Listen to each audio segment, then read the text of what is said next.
안녕하세요. 저는 군남교회를 섬기는 이재훈 목사입니다. 요즘 코로나가 확산되는 가운데 교회가 바이러스의 온산지로 오해되며 교회를 향한 사회의 시선이 따갑습니다. 이러한 때에 교회의 중요성을 재확인하는 것은 매우 중요하죠. 교회는 주의 몸이라 했습니다. 주의 몸된 교회로서의 기능과 역할을 온전히 회복할 때 세상을 향한 거룩한 영향력을 회복할 수가 있습니다. 저는 오늘 여러분들과 영적 플랫폼으로서의 교회라는 제목으로 함께 은혜 나누기를 원합니다. 여러분, 플랫폼이라는 말을 많이 들어보셨을 겁니다. 플랫폼의 사전적 의미를 찾아보면 역에서 승객이 열차를 타고 내리기 쉽도록 철로 옆으로 지면보다 높여서 설치해 놓은 평평한 장소, 즉 승강장을 의미합니다. 오늘날에는 플랫폼이 단순히 기차 승강장이라는 의미뿐만 아니라 아주 다양한 의미로 쓰이고 있는데요. 예를 들어서 컴퓨터 기반이 되는 소프트웨어가 구동 가능한 하드웨어 구조나 시스템 혹은 운영체제를 가리켜서 플랫폼이라고 합니다. 또 다른 의미로는 어떤 가치와 혜택을 제공하고 공유할 수 있는 시스템을 의미하기도 합니다. 플랫폼 산업 혹은 플랫폼 기업이라는 말을 많이 들어보셨을 겁니다. 대표적으로 구글, 애플, 페이스북, 유튜브, 네이버, 카카오톡, 쿠팡 이런 기업들이 대표적인 플랫폼 기업입니다. 이런 플랫폼 기업은 사람과 사람, 사람과 상품을 연결하는 서비스를 제공합니다. 교회는 마치 영적인 플랫폼과 같은 곳입니다. 그렇다면 교회는 과연 어떤 시스템을 바탕으로 사람들에게 가치를 공유하고 서비스를 제공할 수 있을까요? 저는 오늘 여러분들에게 세 가지로 도전하려고 합니다. 첫 번째, 영적 플랫폼으로서의 교회는요, 마치 플랫폼이 기차와 사람, 사람과 사람을 연결시켜 주듯이 교회는 하나님과 사람을 연결시켜 주고 하나님 나라로 가는 정거장 역할을 해야 합니다. 지금은 교회이지만 과거에는 교회의 기능을 하는 곳이 성전 혹은 성막이 있었습니다. 하나님께서 이스라엘 백성에게 성막을 주신 이유는 바로 하나님과의 만남을 위해서입니다. 하나님과의 올바른 만남을 위해 모세를 통해 성막을 만들도록 하셨습니다. 그리고 율법을 주셔서 그곳에서 어떻게 하나님을 섬겨야 되는지 자세히 일러주셨죠. 우리 하나님 말씀 보도록 하겠습니다. 이는 너희가 대대로 여호와 앞 회막문에서 늘 드릴 번제라. 내가 거기서 너희와 만나고 내게 말하리라. 내가 거기서 이스라엘 자손을 만나리니 내 영광으로 말미암아 회막이 거룩하게 될지라. 회막은 백성과 하나님과의 만남의 장소였습니다. 성전이 지어졌을 때도 마찬가지입니다. 솔로몬이 성전을 짓고 봉헌할 때 하나님께서는 성전 가운데 임하셔서 백성들을 만나 주셨습니다.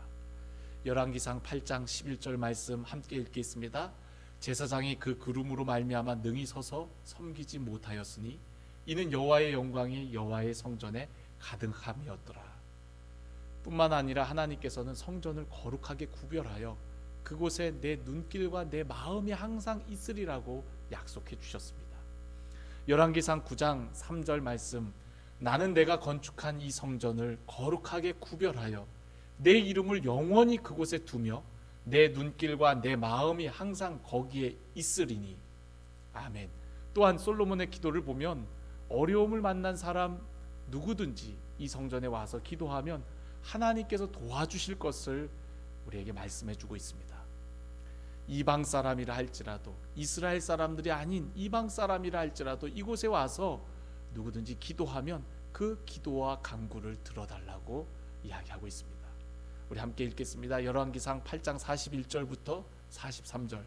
또 주의 백성 이스라엘에 속하지 아니한 자 곧 주의 이름을 위하여 먼 지방에서 온 이방인이라도 그들이 주의 크신 이름과 주의 능한 손과 주의 펴신 팔의 소문을 듣고 와서 이 성전을 향하여 기도하거든 주는 계신 곳 하늘에서 들으시고 이방인이 주께 부르짖는 대로 이루사 땅의 만민이 주의 이름을 알고 주의 백성 이스라엘처럼 경외하게 하시오며 또 내가 건축한 이 성전을 주의 이름으로 일컫는 줄을 알게 하옵소서.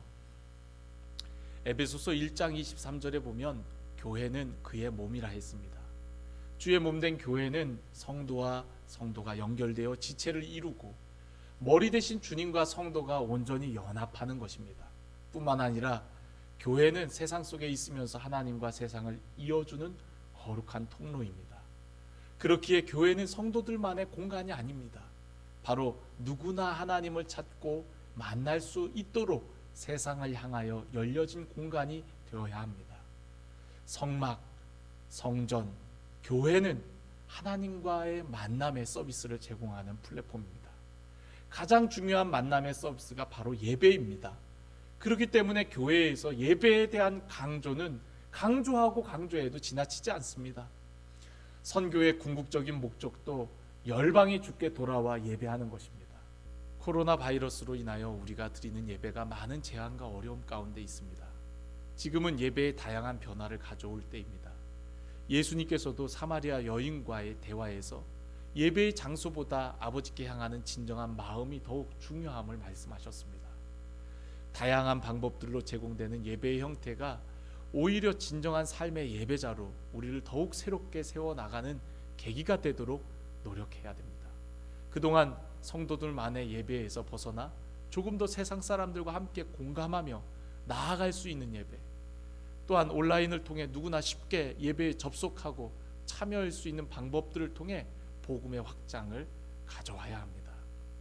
이러한 다양한 예배 시스템을 구축하여 섬기는 교회는 코로나 이후에 온전한 대면 예배가 가능해졌을 때 현장에 나와 예배드리는 성도들이 더 많아지고 부흥을 경험할 것입니다.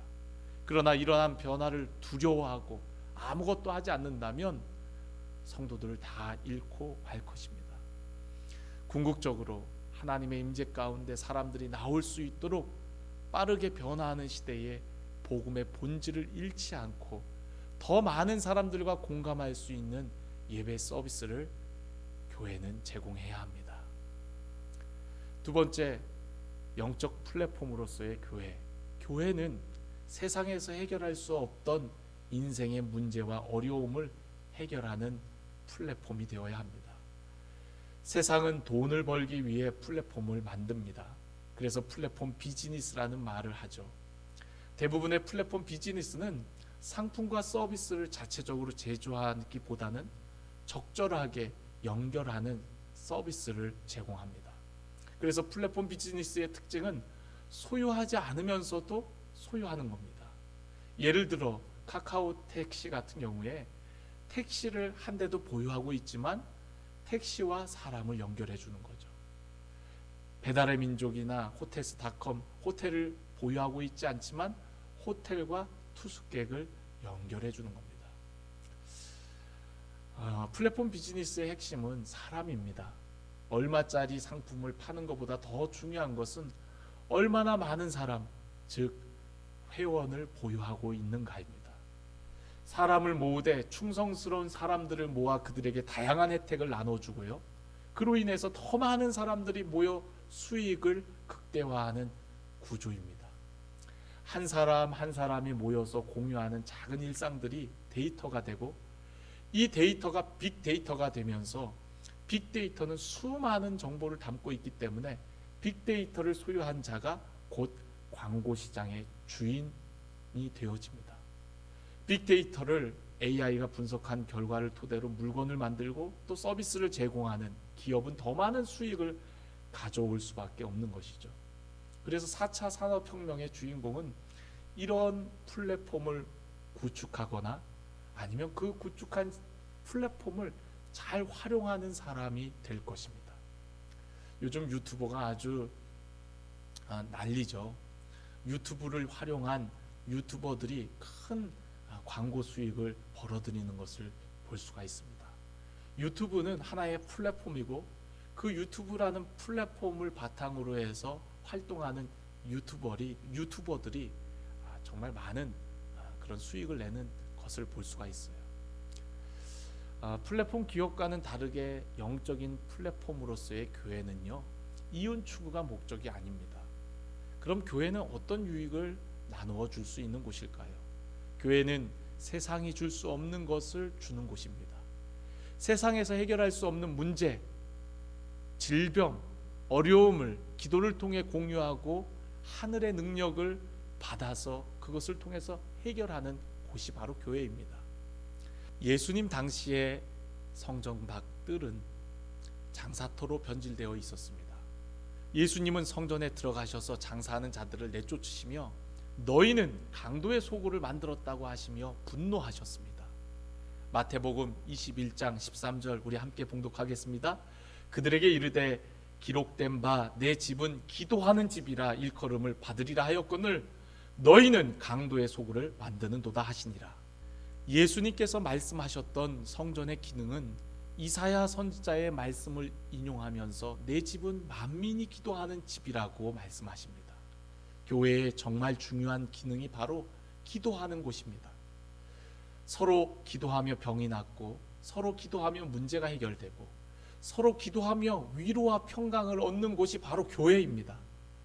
기도 자체가 하나님과의 만남이기도 하지만 기도를 통해서 세상에서 고칠 수 없던 것을 고치고 해결할 수 없던 문제를 해결하는 것입니다. 기도는 우리의 인생의 난제를 해결하는 열쇠입니다. 기도는 눈에 보이지 않는 영적인 세계에서 이루어지는 일입니다. 오늘도 기도를 통해서 놀라운 기적과 능력을 체험하는 수많은 사람들이 있습니다. 교회는 성도들뿐만 아니라 만민이 기도하는 집으로서의 서비스를 제공해야 합니다. 인생이 힘들고 답답할 때 언제든지 와서 기도할 수 있는 곳이 바로 교회여야 합니다. 요즘에 코로나로 힘드니까 많은 점집들이 잘 된다고 합니다. 너무나 안타까운 일입니다. 우리는 어디서나 기도할 수 있습니다. 그러나 교회에서 기도한다는 것, 다니엘처럼 교회를 향하여 기도한다는 것은 하나님을 바라보며 사모함으로 기도한다는 것을 의미합니다. 많은 사람들이 인생의 어려움을 만났을 때 다른 곳보다 교회에 가면 된다는 사회적 인식이 생겼으면 좋겠습니다. 교회는 세상의 아픔을 품고 기도하며 섬겨야 합니다. 나의 능력이 아닌 하나님의 능력을 공유하며 기도로 세상을 변화시켜 나가야 합니다. 베드로가 성전에 기도하러 갈 때에 성전 미문에 앉아있던 안전뱅이에게 예수 그리스도의 이름을 선포하며 문제를 해결해 주었듯이 교회는 예수 그리스도 이름의 권세를 사용하여 세상을 치유하고 회복시켜 나가야 합니다. 사도행전 3장 6절 우리 다 같이 한번 믿음으로 선포합시다. 베드로가 이르되 은과 금은 내게 없거니와 내게 있는 이것을 내게 주노니 나사렛 예수 그리스도의 이름으로 일어나 걸으라. 나는 연약하지만 내 안에 계신 예수님은 모든 것을 할 수 있습니다. 예수님께서 내 이름으로 무엇이든지 내게 구하면 내가 행하리라고 말씀하셨습니다. 오늘도 예수 그리스도의 이름으로 선포하며 기도하며 세상을 치유하는 저와 여러분이 되기를 간절히 원합니다. 세 번째, 영적 플랫폼으로서의 교회는 하나님의 생명을 흘려보내는 생명의 플랫폼이 되어야 합니다. 교회는 언제나 세상을 향해야 합니다. 하나님께서도 세상을 사랑하셨기 때문에 그렇습니다. 요한복음 3장 16절 하나님이 세상을 이처럼 사랑하사 독생자를 주셨으니 고인물은 썩기 마련입니다. 교회는 더 나은 흩어짐을 위해서 더욱 모이기를 힘써야 합니다. 성전 밖에 이방인의 뜰이 있었습니다. 이 공간은 이방인들이 하나님을 만나는 장소인 성전 가까이까지 올 수 있도록 배려한 장소입니다. 이방인들도 하나님을 알고 경외하기 위함입니다. 그런데 예수님 당시에 이방인의 뜰이 장사터로 변질되어 버렸던 것이죠.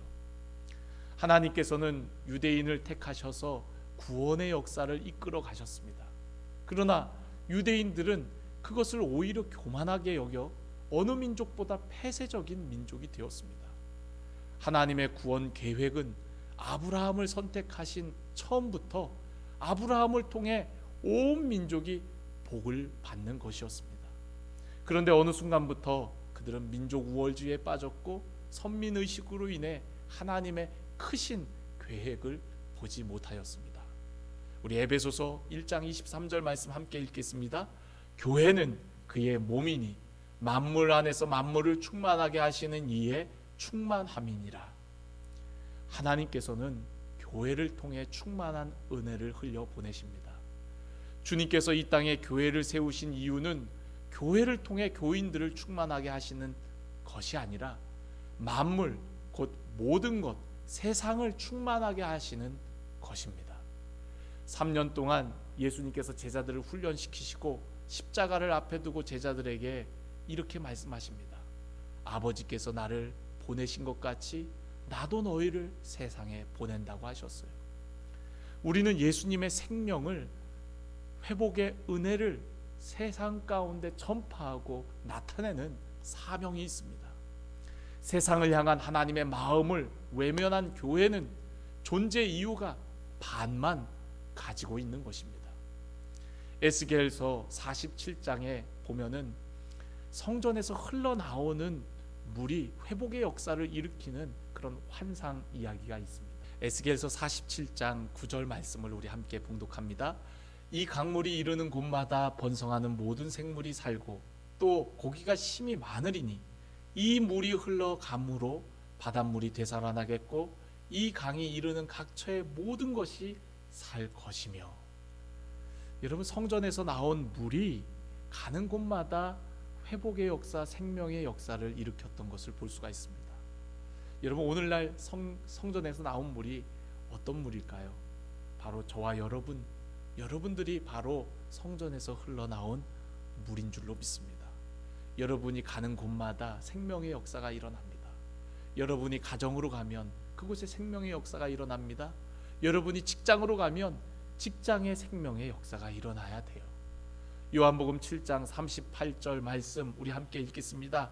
나를 믿는 자는 성경의 이름과 같이 그 배에서 생수의 강이 흘러나리라 라고 말씀하셨어요. 여러분, 오늘 예수 그리스도를 믿는 자, 예수 그리스도의 생명이 있는 자는 그 중심에서부터 생수의 강이 흘러나오게 되어진다고 말씀하고 있어요.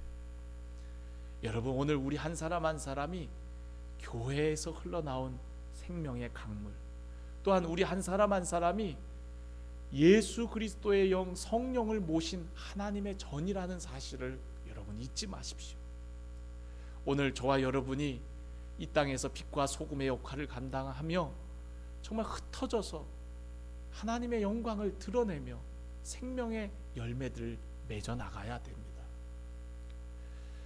오늘날 교회가 많은 어려움을 당하고 있습니다.